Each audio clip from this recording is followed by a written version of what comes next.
Hey guys, hi guys, welcome back to my channel. I hope you guys are well. Okay, I am well, as you can tell. And when I do ask you guys, like, I hope you guys are well, like, I really do mean it. Like, I want to know how you guys are feeling. I hope and pray that you guys are well. Okay, that said, so I'm excited for this video. So I have tried filming this video several times. Okay, something just happens. Like today, the weather isn't the best. Okay, as you can tell, I don't know if you can tell because by the time I finish editing, maybe it will get better, but it's been raining. Okay, it's been raining for the past 3 days. If we keep looking at the imperfection, this video is not going to be filmed. Okay, and it needs to be filmed. Anyways, that said, let's just jump right into this video. Okay, so can we all agree that moving abroad can change you in so many ways that you probably never even imagined? So when I say that my life has changed since living in Australia, I don't necessarily mean that I have become rich and whatnot. No, it's more like what I am doing differently, since moving to Australia, or what I have discovered about myself since living in Australia for the past nearly 7 years. All right, so let me give you guys a bit of background story, okay, for those of you who are new. Yeah, so I came to Australia in 2017 to join my husband who was already here, and I have been living in Australia ever since. So moving to Australia changed me in a whole lot of ways. Number one is that since moving to Australia, I have become more easygoing. Okay, so moving abroad in general has a way of humbling you. Okay, people always say that, right? Living abroad will humble you. Okay, because obodo life is not as easy as people think it is. And yeah, so coming to Australia really sort of humbled me in a good way. Okay, I love my humble self, thank you. But yeah, nothing really moves me much these days. Like I'm just calm, peace. I just love my peace. There's this Adekunle Gold song that says, I just love my peace, make money day. I know. Hey, let's not go into that. So right now, I'm in that phase right now where I don't want any wahala. Like I don't worry about life so much. Like I just, and it also has to do with the Aussie culture as well. Aussie people are really easygoing as well. Like they don't carry the weight of the world on their shoulders. And I think that kind of rubbed off on me living here for the past 7 years. The Aussie people have influenced me to, just be very easygoing, take life as it comes, no stress, enjoy your life. Like, so yeah, I really don't like drama these days. I don't get easily upset anymore. I'm just chill, doing my thing. So I think that also, comes from me being a mom and me also advancing in age, okay? Because age will also humble you, okay? So, but yeah, generally, I feel like coming to Australia or living in Australia for the past 7 years, 6 to 7 years, has really made me more easygoing. Okay. So another thing that I have noticed about myself over the years is that I have become more adventurous. Okay. I've become more adventurous. Again, it has to do with the Aussie culture as well. The Aussie people love to travel. See, Australia is the headquarter of work-life balance. Are we dragging it with anybody? I'm just checking. Are we dragging that work-life balance with anybody? Probably. Yeah, it's possible. But yeah, when it comes to work-life balance, the Australian people take it to the next level. They don't joke with their travels. So we are currently in winter, and guess what? Most Aussies are out there. They are in Thailand, they are in Bali, they are in Europe. Okay, I've never really been like a huge explorer. I think it also has a lot to do with background, right? Like where I grew up in Nigeria, I feel like we've always had that. We are somewhat conservative in a lot of ways, right? Especially when it comes to a single lady in Nigeria. There's just a limit to how much you can explore. Let me just say it. Let me just put it like that. There's just like a limit. There's always like something holding you back. We hold back a lot, though. Like, that's one thing that I don't miss. That holding back. We hold back on a lot of things. I cannot remember going for any trip on my own. Is it just me, or maybe just me and my parents, how I was raised? I don't know. But there was always that something, holding back. There's always that holding back. So for instance, in Nigeria, we have like what, 36 states. with the way things are changing in that country, I think we have like 37, or I can't, let's not even comment on that, but we have, at least before I left, we had 36 states. And out of that 36, I can count, I don't think I've visited up to seven out of that 36. And mind you, I did not leave Nigeria when I was a teenager. I was an adult before I left. And maybe that had a little to do with me not having the means to travel, but it had a lot to do with home training. Okay, it had a lot to do with home training. Oh, you can't do this, you're a woman. See, I served in North for my youth service. If you live in Nigeria, or if you're Nigerian, you know what I'm talking about. If you're not Nigerian, there's something we call youth service in Nigeria, and it's just 1 year of service to your country. Okay, it's like compulsory 1 year service where you just explore your skills. Some might go into teaching, some might go into science and whatnot, depending on your own, academic background as well. So when it was time for that youth service, I was posted in the north. Okay, and I bawled my eyes out. Okay, I cried and I was like, with all the walking, if you're Nigerian, you know what I'm talking about. It's all the walking did not work. The walking did not work. I landed in Nasarawa State. That's where I served. I served in Nasarawa State, and initially, like I said, I was very sad. I was devastated. Like I said, all my friends were going to Lagos, going to all these fancy places, Abuja or whatnot. And then I landed in Nasarawa State. I said, who did I offend? Who did I offend? And after that, family friend of ours that was also trying to help me then was calling and saying, oh, do you want us to do something about it? But he said he was going to post me to my own state. That was the one chance that I had to move out of my state and go elsewhere. I was like, I'd rather stay in Nasarawa than go back to my state. So instead of remaining in the east, I decided to just accept my fate, basically. I actually started loving their culture and their language. Like, I love Hausa language. I learned a few. And even when I was leaving, it was very emotional. And I had made so many memories, met so many good people. And that just goes to show you how adaptative the human nature is. Like, when you think you can't, no, I can't do this now, I cannot fit in here, I cannot, you can. Did I even imagine I would land in Australia in the first place? Like, growing up, I never really imagined living abroad or anything like that. But here we are. Okay, so I feel like living, I've diverted so much, but I hope you guys enjoyed the little story about my service here. But yeah, living in Australia has made me really adventurous. In as much as we don't really have the means now to be traveling to all these places, like I mentioned, Bali, blah blah. We've done one travel though. I wanted to say a few. Who that should few? Anyways, we've done one international travel, which I'm very grateful for, lots of memories and whatnot. But even within Australia, Australia is gorgeous. Australia has a lot to offer when it comes to, travels and exploring and adventure. There are so many things to see, so many places to visit, even within Australia. There's horse riding to do, there's quad biking, there's this one, there's that one. We've gone to virtually almost all the states in Australia. You guys already know I love my road trips and all, even though I haven't done one in a long time. Way overdue though, but we'll get to that. So yeah, living in Australia has really made me more adventurous. And like I said, it just has a lot to do with their culture here. People start traveling here as young as 18, 17, 2021. They're already in Europe. They're doing Europe tour. They're already booking tattoo appointments in Bali, in Thailand. So I just love their freedom here. There's no holding back or anything. Like, people just live their life. Yeah, so I wouldn't really say because I was young, that's why I did not travel in Nigeria. One, it was because I did not have a lot of money to spend on travels.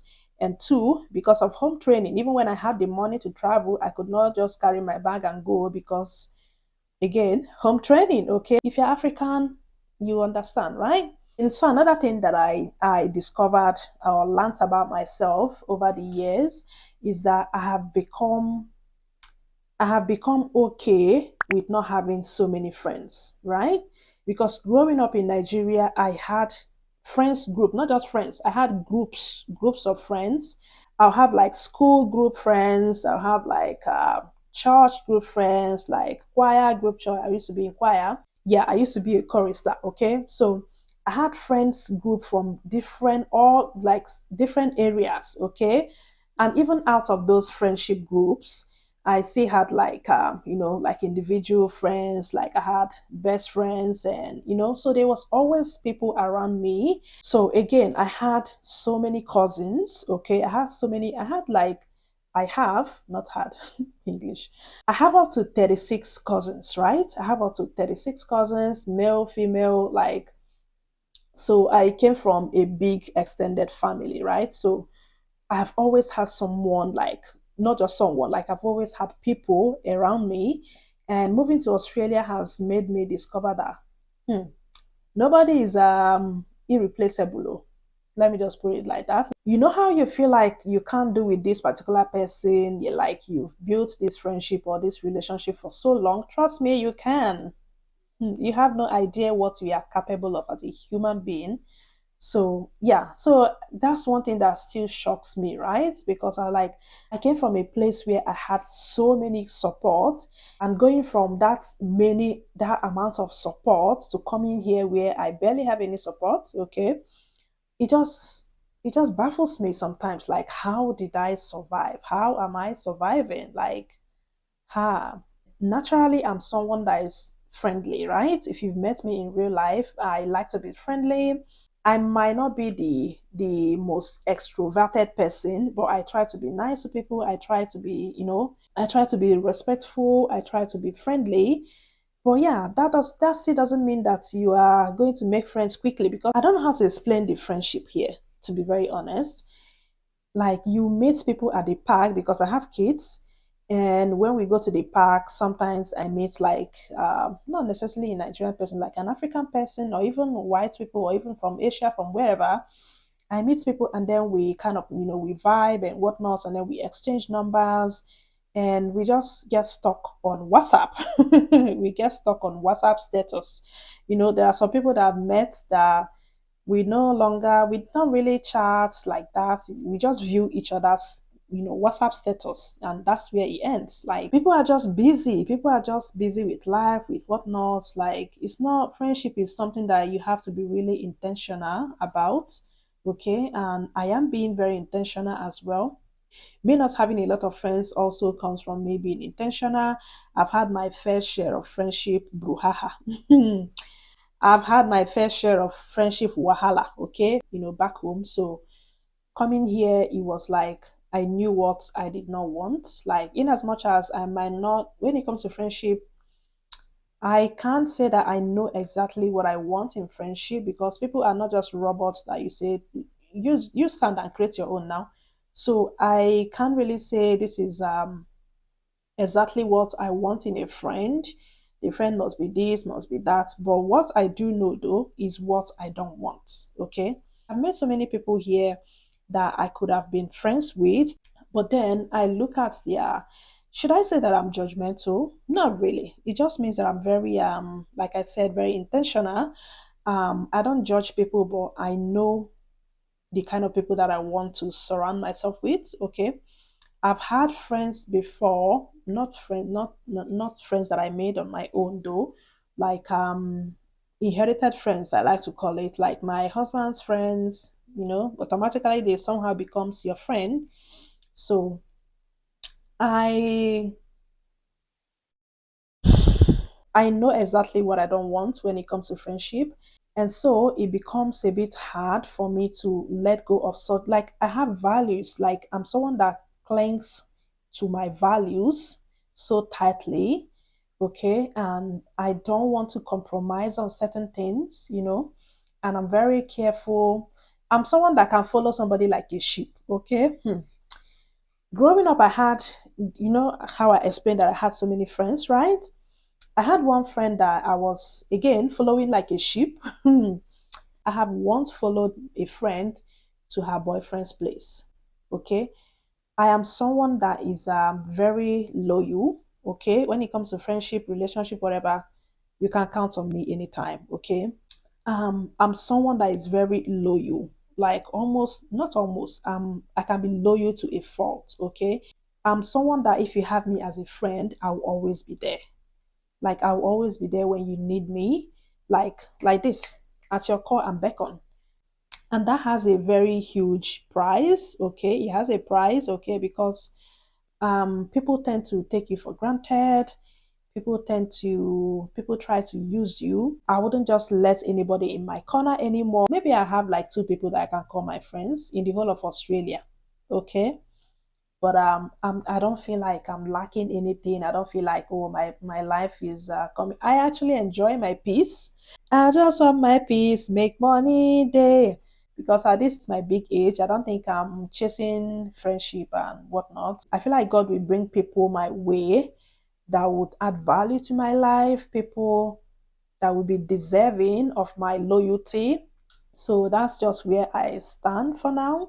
So yeah, so that's it about friendship. I feel like I could actually do a whole video on friendship matter because like I said, I've had my fair share. Oh my goodness, I hope you guys are able to watch this video because it's gonna be long. This video is looking so long already and I haven't even gone. I can talk. Oh, I hope you guys are enjoying the video so far. Please give a thumbs up, okay?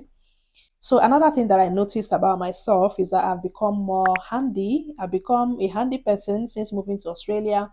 I've always been a bit creative, but when it comes to being like a handy person like that, I've never really had that skill. But moving to Australia, I was almost like forced to, do my own stuff myself. Husband isn't gonna be there always to help you out.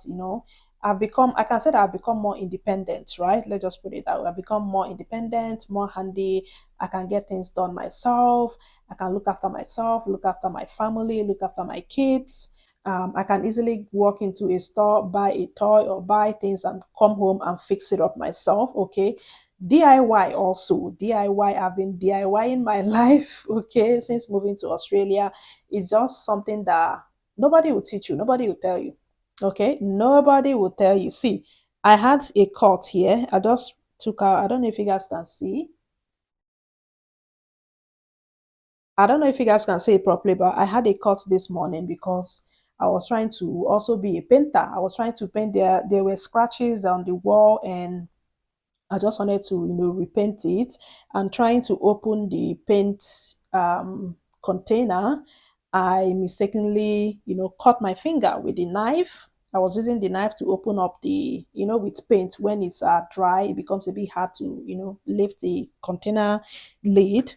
So that's how I got myself some nice cuts on my finger. So yeah, living abroad will teach you DIY. You just try to do things yourself. Because the help is not always there. It's not like in Nigeria where you can easily, there's dua people, there's shine your shoe people. Everything is very easily accessible in Nigeria. But here in Australia, even shoemaker here, I've never seen one. Okay, you just have to learn to DIY certain things and keep it moving. So another thing is that I've become more open-minded. Okay, I've become more open-minded. I'm not as judgmental as I used to be. I feel like we Nigerians, we have a bit of judgmental spirits somewhere in us, in our blood. We just like to, I don't know. Maybe just me. But yeah, when you see somebody and you're like, why is this person like this? Why are you looking like that? Why is this? Why are your kids looking like that? Why are you doing that? How can you say something like that? There's always something, to talk about other people. And coming here has just made me realize that, you can actually just let go of a lot of things. So there was a family friend of ours. There was a family friend of ours that did something, and I'm not going to go deep into that, but the person just did something that is morally not right in my own dictionary. Okay, but and I remember feeling so sad. I remember feeling like I'll never talk to this person again. This person, I've cut this person off. And my husband was like, see, calm down. Just calm down. People are always going to be people. Okay. No matter how even if you are raised in the same home, people are always going to be people. Don't expect that people will behave exactly the same way as you because they won't, because they are different human beings. You are not the same. Even if you are siblings, okay, you can be siblings, you can be family, whatever, related by blood, but still act differently. Okay, that's how you see people, they'll say this one is the black sheep of the family. Yes, because yeah, we are all different in our own way. So my husband kind of just told me, you cannot keep cutting people off just because of what they do or how you feel about how they live their own life. That if you are doing that, that means you're not going to have any community here, you're not going to have any friends. There are still things that I'm not going to compromise on, especially if it's someone that's very close to me, like a very close friend. But like I said, this one was a family friend, a friend of a friend of a friend. But still, I was like, how could you? How could you do something like this? I'm never talking to you. I was almost going to confront this person for something that does not concern me. I've learned to be more open minded, more accepting of other people's opinions, other people's values and attitude towards life and whatnot. Like, if it's not affecting me directly, then okay, good for you. Do you, boo? Do you, boo? You know, consign me. So that's just one thing that I have learned living here. So another huge one was me going natural. Okay, I went natural before coming to Australia. I never knew of natural hair community. You know, I didn't even know it was a thing. Like the people that I saw that was the people that I saw that had natural hair in Nigeria were people who did that out of religious beliefs or religious or for religious reasons, right?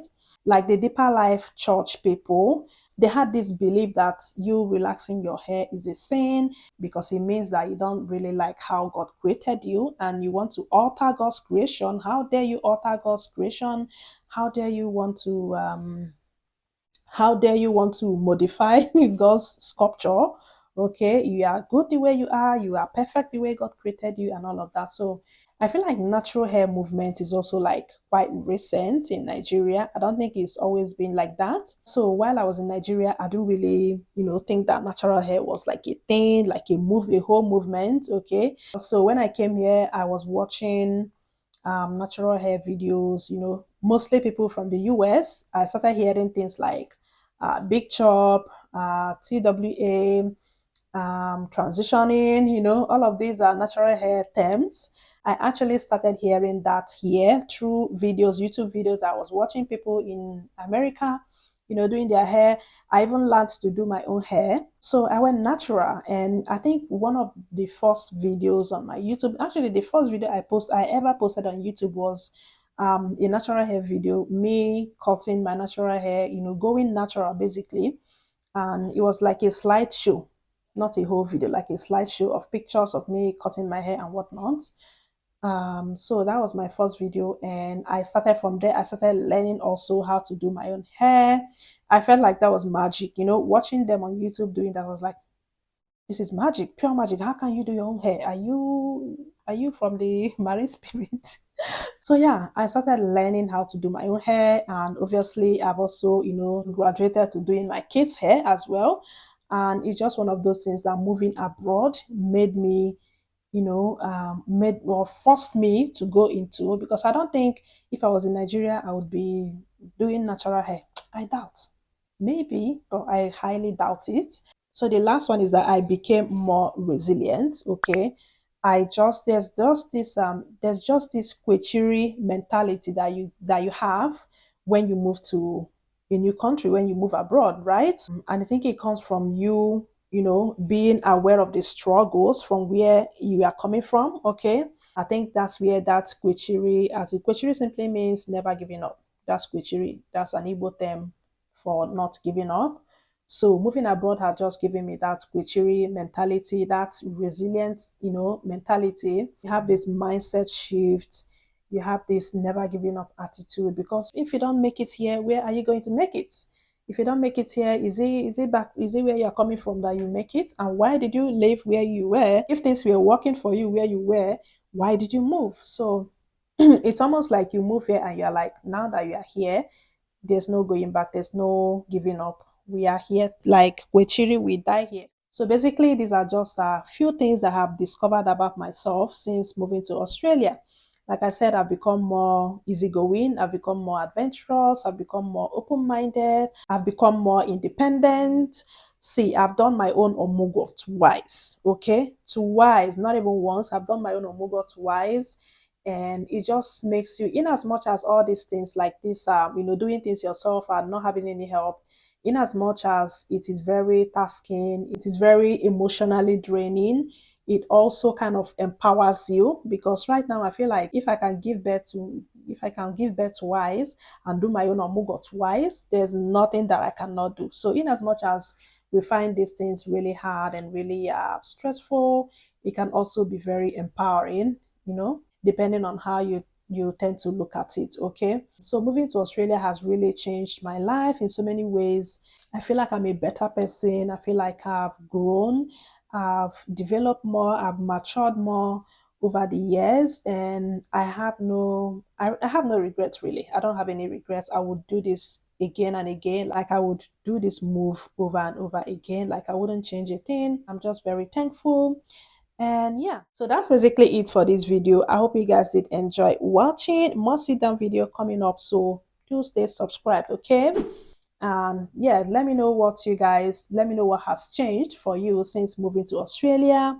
And if you are planning to move to Australia, I hope this video was a bit impactful. I hope you enjoyed watching.